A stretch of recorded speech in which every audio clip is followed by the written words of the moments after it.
آپ سے گزارش کر رہا ہوں کہ آپ بلا تعجب کرسی خلافت پر تشریف لائیں اور اپنی قیمتی کلمات سے تمام سامعین کو نوازیں. جزاکم اللہ خیر.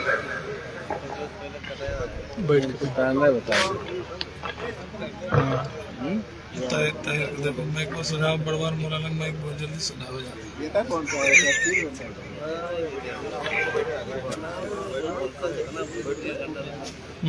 بیٹا ہوا آؤ ہاں ہاں. السلام علیکم ورحمۃ اللہ وبرکاتہ.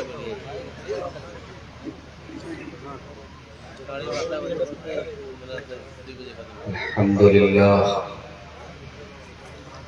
جان بوجھ کے دیر کر تھے. نحمده ونستعینه ونستغفره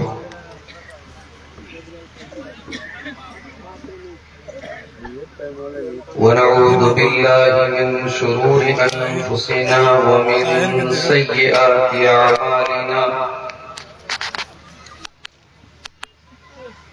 من يهده الله فلا مضل له ومن يضلل فلا هادي له.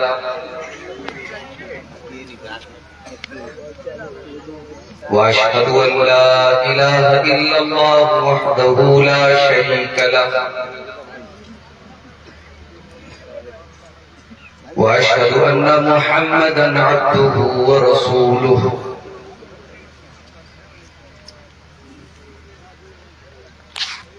يا أيها الذين آمنوا اتقوا الله حق تقاته ولا تموتن إلا وأنتم مسلمون.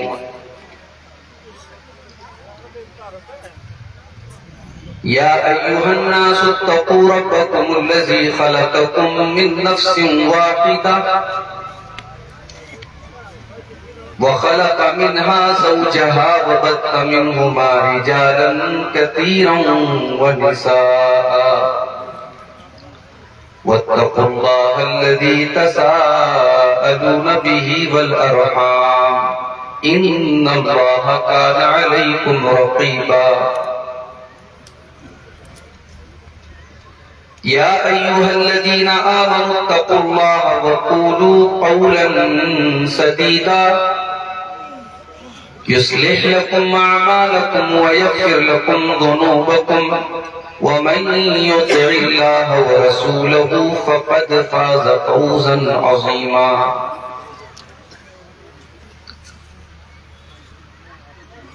أما بعد فإن خير الحديث كتاب الله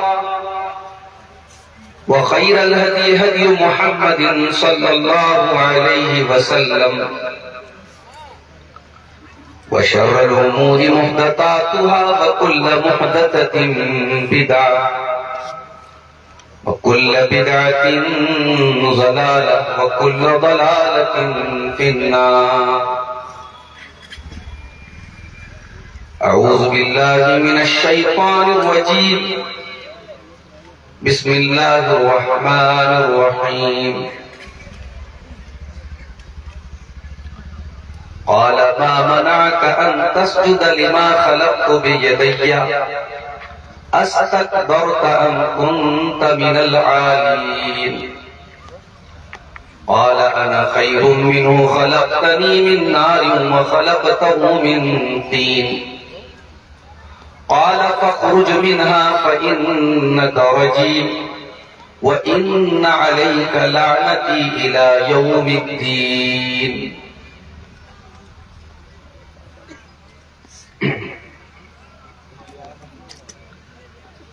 کہاں پہ کس کو لکھا ہے کیا کیا یہ انگلیاں خود گواہی دیں گی. ہوس کو اظہار پیار سمجھا یہ انگلیاں خود گواہی دیں گی. یہ اپنی مرضی کی دینداری ہے قبر و محشر کی شرم ساری. کیا کس کو بولا کیا کس کو بھیجا یہ انگلیاں خود گواہی دیں گی. قرآن سے غفلت سبب موبائل حرام لذت سبب موبائل، بے دینیوں میں بھی دین کا ٹچ تھا، یہ انگلیاں خود گواہی دیں گی۔ ہے نفس و شیطان کے یہ حملے، رٹے رٹائے فضول جملے، لگا کے مسکا لیا ہے چسکا، یہ انگلیاں خود گواہی دیں گی۔ غلط ہے یہ راستہ غلط ہے، پتہ ہے یہ رابطہ غلط ہے، کیوں غیر محرم کو یار لکھا، کیوں غیر محرم کو یار لکھا، یہ انگلیاں خود گواہی دیں گی۔ تو صورت مہجبی کو دیکھے، تجھے وہ عرش بری سے دیکھے، تو صورت مہجبی کو دیکھے، تجھے وہ عرش بری سے دیکھے، کہاں پہ سنبھلا کہاں پہ پھسلا، یہ انگلیاں خود گواہی دیں گی۔ صدر محترم، علماء کرام، محترم بزرگوں، نوجوان بھائیوں، ماؤں اور بہنوں، پیارے بچوں، شیخ پرویز ریاضی حفظہ اللہ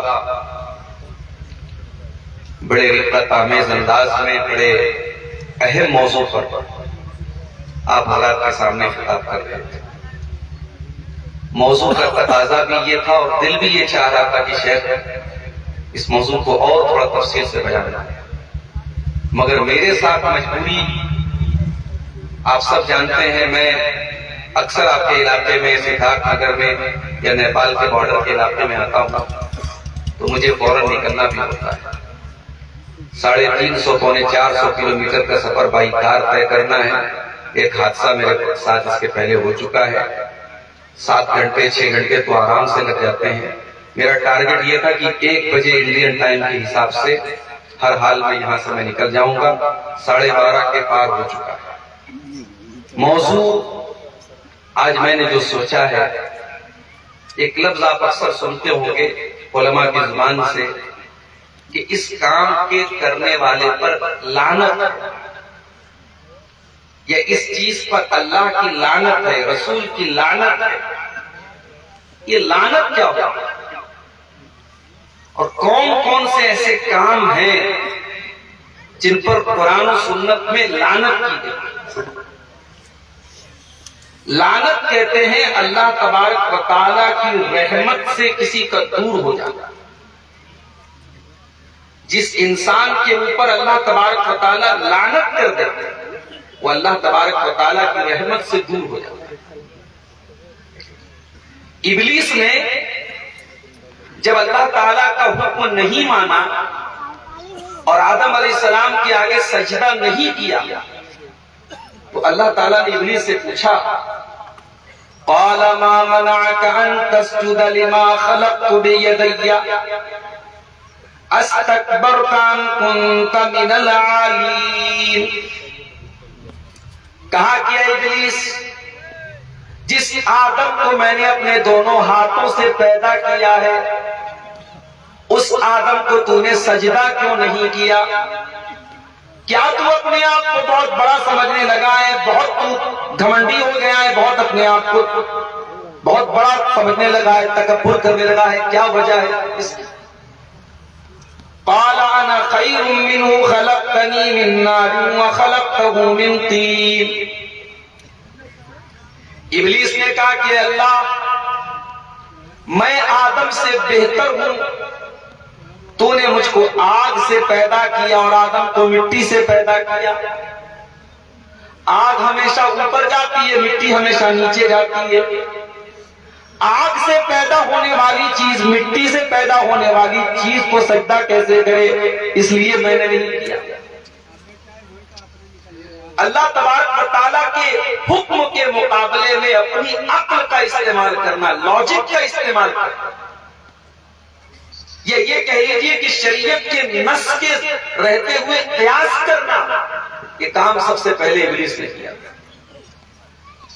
بھئی اللہ کا حکم تھا، اسے سجدہ کر لینا تھا، وہ دماغ لگا رہا ہے، لاجک منطق پیش کر رہا ہے کہ میں بہتر ہوں۔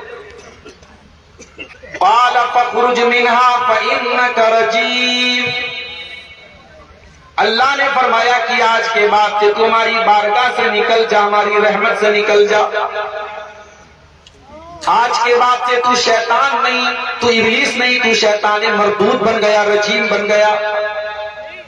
وَإِنَّ عَلَيْكَ لَعْنَتِي إِلَىٰ يَوْمِ الدِّينِ، اور اے ابلیس اب آج کے بعد سے قیامت کے دن تک برابر میری لعنت تیرے اوپر برستی رہے گی، تو میری لعنت کا حقدار رہے گا، تو میری رحمت سے دور رہے گا، تیرے اوپر میری پھٹکار، میری لعنت برستی رہے گی۔ تو لعنت کہتے ہیں اللہ تبارک و تعالیٰ کی رحمت سے کسی کا دور ہو جانا، کسی کو اللہ تعالیٰ اپنی رحمت سے دھتکار دے تو اس کو کہتے ہیں وہ ملعون ہے۔ مگر یہاں ایک چیز نوٹ کر لیجیے، کسی انسان کو خاص کر کے آپ لعنت نہیں کر سکتے۔ کوئی نماز نہیں پڑھ رہا ہے، آپ کہہ رہے تیرے اوپر لعنت ہو، کوئی شراب پی رہا ہے، آپ کہہ رہے تیرے اوپر لعنت ہو، یہ منع ہے۔ کسی متعین شخص پر آپ لعنت نہیں کرتے، اس کام پر لعنت کر سکتے ہیں آپ ایک کامن اور جنرل الفاظ میں کہہ سکتے ہیں شراب پینے والوں پر اللہ کی لعنت ہو، نماز نہ پڑھنے والوں پر اللہ کی لعنت ہو، حرام کھانے والوں پر اللہ کی لعنت ہو، مگر کسی کو خاص کر کے آپ لعنت۔ اور اللہ تبارک و تعالیٰ کی کسی مخلوق کو بھی لعنت نہیں کرنا چاہیے۔ ایک صحابی کی چادر ہوا کے زور سے ان کی چادر ان کے بدن سے گر گئی، تو انہوں نے ہوا کو لعنت کر دی کہ یہ ہوا بڑی ملعون چیز ہے، بڑی واہیات چیز ہے، ہوا کی وجہ سے میری چادر گر گئی۔ اللہ کے نبی نے فرمایا لا تلعنھا، ہوا کو لعنت مت کرو، فإنھا مأمورۃ، ہوا اللہ کے حکم سے چلتی ہے۔ اور اس کے بعد اللہ کے نبی نے فرمایا کہ اگر کسی نے کسی کو لعنت کی اور وہ اس لعنت کا حقدار نہیں ہے تو لعنت کرنے والے کی طرف لعنت لوٹ جاتی ہے، لہذا کسی کو ایسے لعنت نہیں کرنا۔ اب آئیے ہم شریعت کی روشنی میں کچھ اعمال دیکھتے ہیں جن کے اوپر لعنت کی گئی ہے۔ نمبر 1، کسی کی زمین، جائیداد، پراپرٹی کے نشان کو مٹانا۔ کسی کا کھیت ہے، کسی کا مکان ہے، اس کے زمین اور جائیداد کا جو نشان ہے اس نشان کو مٹانا بے ایمانی کرنے کے لیے، اس پر اللہ کے نبی نے لعنت کی۔ حضرت علی کہتے ہیں اللہ کے نبی نے 4 چیزوں پر لعنت فرمائی۔ لعن اللہ من لعن والدہ، اس انسان کے اوپر اللہ کی لعنت ہو جو اپنے باپ کے اوپر لعنت کرے، اپنے باپ کو لعن طعن کرے، باپ سے گالی گلوچ کرے، باپ سے بدتمیزی کرے، اس کے اوپر اللہ کی لعنت ہو۔ وَلَعَنَ اللَّهُ مَنْ ذَبَحَ لِغَيْرِ اللَّهِ، اور جو اللہ کے علاوہ کسی اور کے نام سے جانور ذبح کرے اس کے اوپر بھی اللہ کی لعنت ہو۔ وَلَعَنَ اللَّهُ مَنْ آوَى مُحْدِثًا، اور جو کسی بدعتی کو اپنے گھر میں پناہ دیتا ہے اس کے اوپر بھی اللہ کی لعنت ہو۔ وَلَعَنَ اللَّهُ مَنْ غَيَّرَ مَنَارَ الْأَرْضِ، اور جو زمین کے نشانات کو مٹاتا ہے، کسی کی زمین اور جائیداد کے نشان کو مٹا کر کے ہڑپنے کی کوشش کرتا ہے، اس کے اوپر بھی اللہ کی لعنت۔ آج یہ چیز بڑی عام ہوتی چلی جاتی ہے۔ ایک دوسرے کا حق مارنے کے لیے انسان بے ایمانی کے کتنے ہتھ کنڈے اپناتا ہے، زمین و جائیداد کے کاغذات میں کتنی ہیرا پھیری کرتا ہے۔ یاد رکھو میرے بھائی، اللہ کی لعنت ہوتی ہے ایسے انسان، سب ٹھاٹ پڑا رہ جائے گا جب لاد چلے گا بنجارا۔ کسی کی 1 انچ زمین اگر آپ نے ناجائز طریقے سے لے لی تو اسے لے کر کے آپ کو نہیں جانا ہے، آپ کو تو دنیا سے اکیلے جانا ہے۔ زمین یہی رہ جائے گی، جائیداد یہی رہ جائے گی، اللہ کی لعنت اس انسان کے حصے میں آئے گی جو یہ بے ایمانی کرے گا، جو یہ مکاری کرے گا۔ اور آگے بڑھیے، سود کھانے والے کے اوپر بھی اللہ کی لعنت ہوتی ہے، اور صرف سود کھانے والے کے اوپر نہیں، اللہ کے پیارے نبی فرماتے ہیں، صحیح مسلم کی روایت ہے، لعن اللہ آکل الربا وموکلہ وکاتبہ وشاہدیہ وقال ہم سواء۔ آپ نے فرمایا اللہ کی لعنت تو سود کھانے والے پر، سود کھلانے والے پر، سود کی گواہی دینے والے پر، اور سود کا ٹرانزیکشن لکھنے والے پر، اور آپ نے فرمایا کہ سب برابر ہیں۔ ہمارے یہاں بعض لوگ کہتے ہیں صاحب ہم سود لیتے نہیں ہیں، لیکن جہاں مجبوری ہوتی ہے وہاں ہم دے دیتے ہیں۔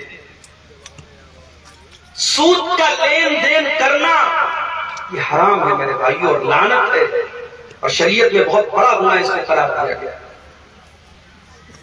سود کھانے والا قرآن کریم کی روشنی میں اللہ سے اور اس کے رسول سے جنگ کرتا ہے۔ اللہ نے فرمایا قرآن کے تیسرے پارے میں، فَإِن لَّمْ تَفْعَلُوا فَأْذَنُوا بِحَرْبٍ مِّنَ اللَّهِ وَرَسُولِهِ۔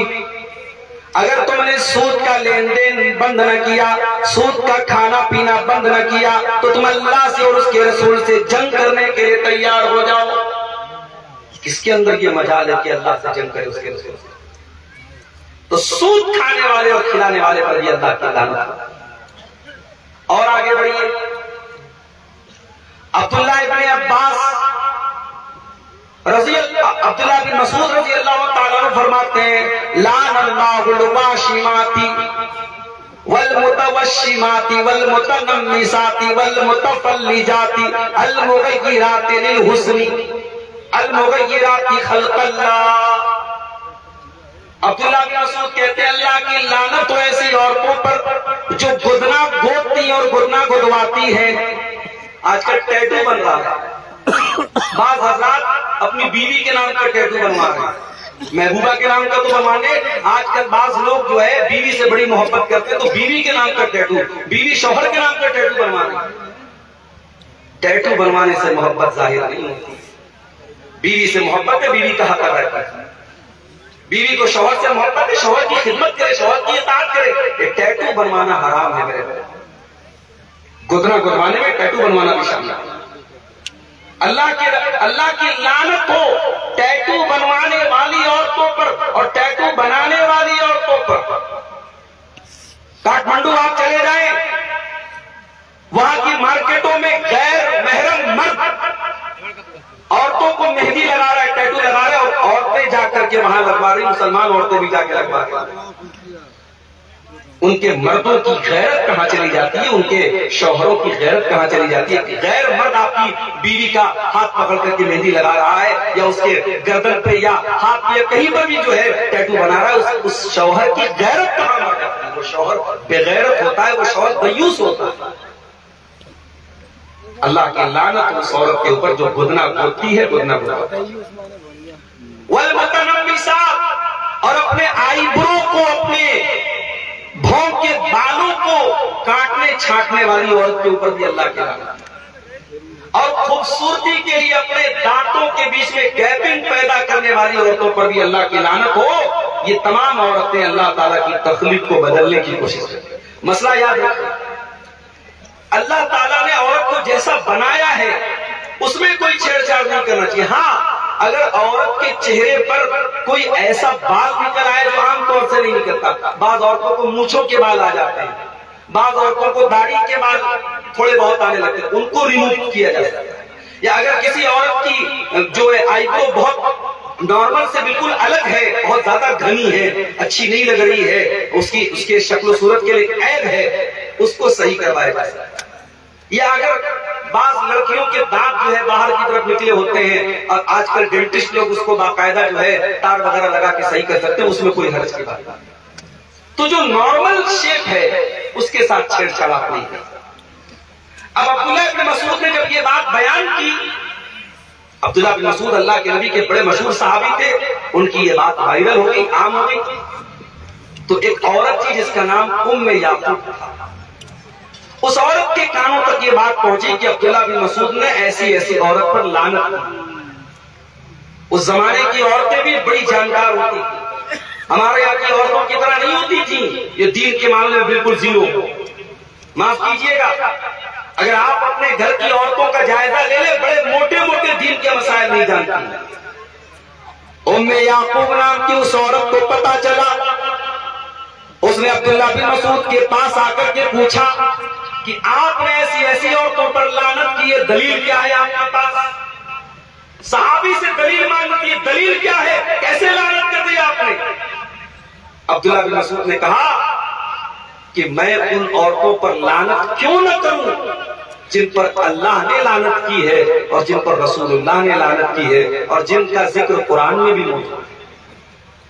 اب ذرا جملہ سنیے گا اس عورت کا. کہتی ہے قرأت ما بین الدفتین، میں نے پورا قرآن پڑھا ہے، الحمدللہ رب العالمین سے لے کر کے من الجنۃ والناس تک پورا قرآن میں نے پڑھا ہے. میں نے پورے قرآن میں کہیں کوئی ایسی آیت نہیں دیکھی جس میں ایسی ایسی عورتوں پر لعنت کی گئی ہو. اس کا مطلب کہ وہ عورت قرآن کی حافظہ تھی. ہمارے یہاں بعض لوگ کہتے ہیں لڑکیوں کو قرآن حفظ کرانے کی کیا ضرورت ہے. بعض لوگ اعتراض کرتے ہیں، جبکہ صحابیات کی ایک بڑی تعداد ہمیں ایسی ملتی ہے جو قرآن کو یاد رکھیں گی. بعض لوگ کہتے ہیں عورتیں قرآن کا حفظ کریں گی، بعد میں گھر گرہستی میں لگیں گی، بھول جائیں گی، اس لیے ان کو حفظ نہیں کرنا چاہیے. تو یہ کام تو مرد بھی کر سکتا ہے، وہ بھی بھول سکتا ہے، تو مرد کو بھی نہیں کرنا چاہیے. اگر کوئی عورت قرآن کا حفظ کرنا چاہتی ہے، قرآن کا حفظ بہت بڑی برکت ہے، اگر کوئی عورت کرنا چاہتی ہے بالکل کر سکتی ہے. وہ عورت قرآن کی حافظہ تھی، کہتی میں نے پورا قرآن پڑھا ہے، پورے قرآن میں مجھے کہیں ایسا کہیں ایسی آیت نہیں ہے. عبداللہ بن مسعود نے فرمایا اگر واقعی میں تو نے قرآن پڑھا ہوتا تو تجھے یہ آیت ضرور ملی ہوتی. اللہ فرماتا ہے وما آتاکم الرسول فخذوہ وما نہاکم عنہ فانتہوا، میرا نبی تم کو جو دے دے لے لو اور میرا نبی جس سے روکے اس سے رک جاؤ. اللہ کے پیارے نبی نے ایسی عورتوں پر لعنت کی ہے اور قرآن کہہ رہا ہے نبی جو دے دے لے لو. لہذا ہم یہ نہیں کہہ سکتے کہ قرآن ایسی عورتوں پر لعنت کر رہا ہے. پھر وہ عورت کہتی ہے کہ میں نے سنا ہے کہ آپ کی کچھ بیویاں، آپ کے گھر کی کچھ عورتیں بھی یہ کام کرتی ہیں جس پر آپ نے نام لے کے لعنت کی ہے. عبداللہ بن مسعود نے کہا کہ جاؤ جا کے چیک کر دو. صحابہ کرام کے گفتار اور کردار میں فرق نہیں تھا، وہ جو بیان کرتے تھے اس پر عمل بھی کرتے تھے. یہ چیلنج اور یہ دعویٰ صحابہ کرام ہی کر سکتے تھے. انہوں نے کہا جا